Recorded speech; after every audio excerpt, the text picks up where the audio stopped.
Hey guys, Pixel Dan, and I'm sitting here with Brandon Sopinsky with Mattel, who is currently working on the brand new Voltron action figures that are coming out. So he's going to tell us a little bit about what he's doing on this line. So Brandon, we saw the amazingly huge Voltron figure downstairs over at the Mattel booth. Can you, why don't you go ahead and walk us through a little bit what we can see, what we're going to be expecting to see with the new CLub Lion Force line coming out? Great. All right, so what you saw was our giant 23-inch Voltron, fully completed.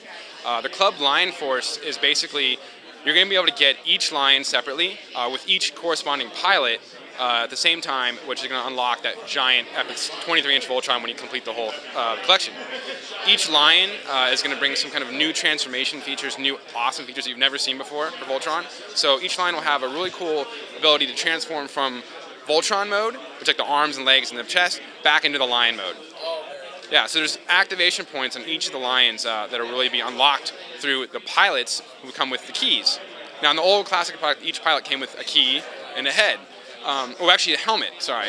We wanted to take it a step further and really get that most authentic looking figures as we could. So we thought, let's just give it another head. You know, get the cool 80s hairstyle and also the cool helmet without getting that helmet hair. Exactly. You know? So I thought that was a perfect design choice because you look back at the old Panache Place figures, you put the helmets on, the helmets kind of stretch out over the heads a little bit. You never get both of them quite right, so we were like, just give them two heads, you know? Yeah, that's perfect. It's perfect. And the keys, it was always a cool piece, but we wanted to give it a reason for being. You know, what does a key do? It unlocks the line, it powers the lions, it brings that to life. So we thought, let's do that.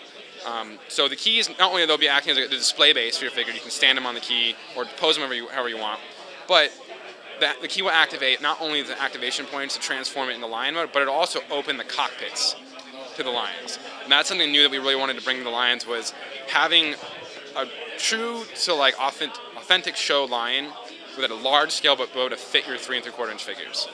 And I know we've seen some figures in the lions before and it was a little bit, you know, off, but it was awesome for the 80s, but we want to bring it back, you know, for the new stuff now and keep it as authentic as we could. And, you know, by doing that, the scale has to grow so big. Like hopefully, the figures are somewhat in scale with the lions, as big as we can get them, but then you have that giant 23-inch Voltron at the end of the day. I mean, it's as close to scale as we've ever come to it, at least, you know, that's fantastic. So, one of the things, sorry, I forgot. With the figures, they each come with a piece of an ultra blazing sword. So if you buy all 5 figures, you build a really cool flaming, like kind of electrified version of the blazing sword. oh, okay, is that like, because I saw there was like the electrified one and the regular one. Are they the same thing or are they 2 different swords? Basically, each line will come with the mouth blade they've had in the show, but the black line will come with the blazing sword and the shield.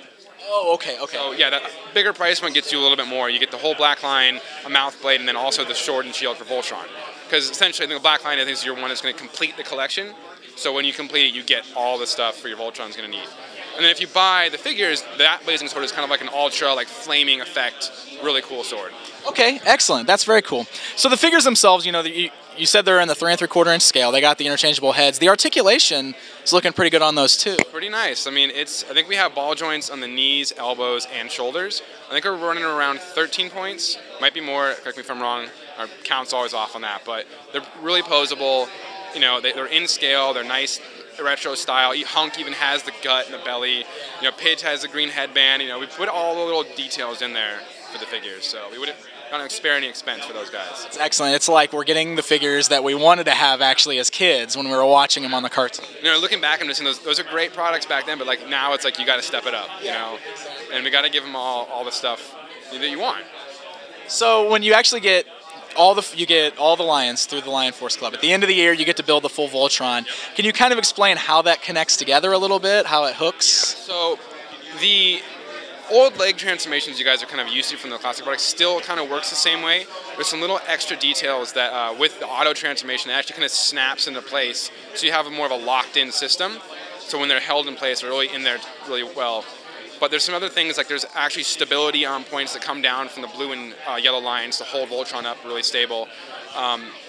It still has the same, on the underside of the green and red, has a nice big post that folds down in an octagon shape that plugs in for the shoulder joints. Okay. And one thing that we brought to this that hasn't been done before is when you plug into the shoulders, you can rotate the shoulders without rotating the chest pieces of Voltron. So you never break that red crest he has. So that will always stay in place and you can rotate it completely without that. And then you also still have like a locking system for the blue and yellow. So they slide, you slam them in.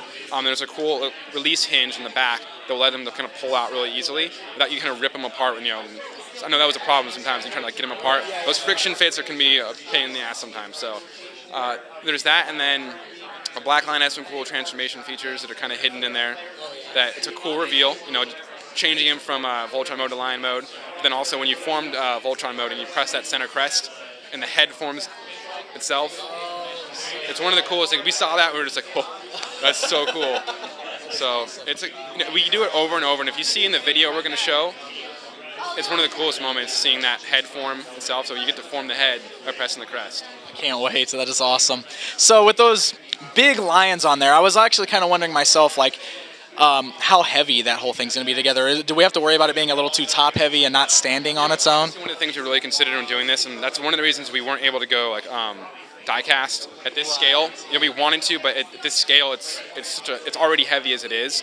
Unfortunately, like, the ones we have now are still like still in prototype form. They're not the final materials, and they'll be a lot lighter. But we know that's going to be very top heavy, so we had to make sure that all the joints and all the pivot points are very ratchet. They're very secure. So it's going to hold a pose really well, and it's going to hold the weight. Because there is a lot of heavy weight, and you hold that Black Line on its own, it's like a little child. It's big. So we want to make sure that every articulation point would hold and set in place. I know that's one of the issues I had with my figures. After a while, the wrist got loose. Things would kind of wobble, wouldn't stay in place. And at this scale, we can't have that happen. So it's one of the things we really wanted to make sure was taken care of with this guy. Great, excellent, excellent. So a lot of great things to look forward to with the Defender of the Universe stuff. But we've also got a brand new cartoon series out now, Voltron Force, and I understand Mattel is also doing some action figures based on this new series.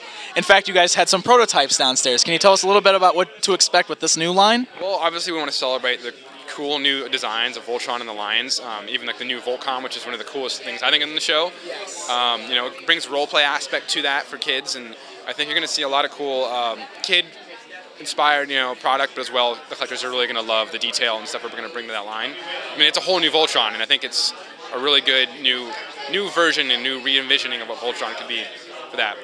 As far as what we have right now, I can't really say too much, because it's still in very early stages of design, but we wanted to give you guys a sneak peek of like what you can expect. You're going to have the Lions, you're going to have the full Voltron, you're going to have some other stuff that you're not going to expect. So. Great, it sounds awesome. And can you tell us about when we can expect to start seeing the Voltron Force stuff, maybe? I can't really say exactly when it is, but it should be late after 2012, hopefully. Put me on that. Well, we won't. All right, well, great. It sounds like there's a lot of great things coming for Voltron fans this year.